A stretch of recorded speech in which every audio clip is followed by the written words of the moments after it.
hay'adda Kasiima oo ka shaqeysa nadaafadda iyo horumarinta ayaa waxay magaalada Kismaayo tababar uga furtay qaar ka mid ah haweenka ku dhaqan magaalada Kismaayo iyadoo la bari doono sidii loo ilaalin lahaa nadaafadda deegaanka. warkan waxa inoo faafaynaysa Foos Cali Cabdiraxmaan.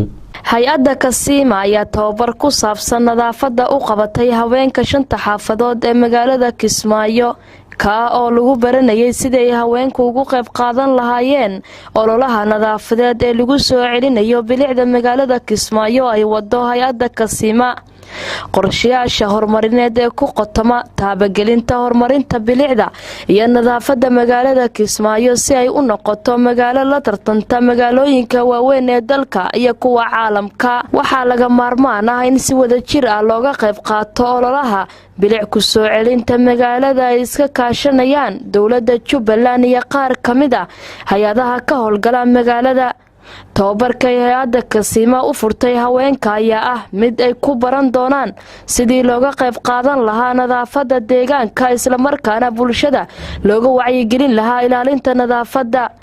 munaasabadani furitaankeeda tababarka ayaa waxaa ka hadlay madaxa howlgelinta hay-adda Kasiima Aadan Faarax Gaarane wuxuuna ka sheekeeyay ahmiyadda ballaaran ee uu leeyahay tababarka ay u fureen haweenka ka kala yimid xaafadaha magaalada Kismaayo.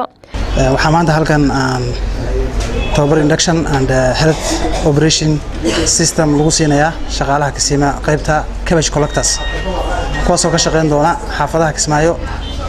shaqaalahan tiradoodu waa 330 kuwaasoo ka shaqeyn doona dhammaan afarta degmo ee Kismaayo ay ka kooban tahay. run ahaantiina waliba waaxyaha ugu daran ee lasoo ugu qashin badan ay ka shaqeyn doonaan. waxaa loo qaybin doonaa ma garanaysaa group marka tababarkii inductionka iyo health management systemkii qaabkii u shaqeyn lahaayeen ayaa maanta halkan looga furayaa.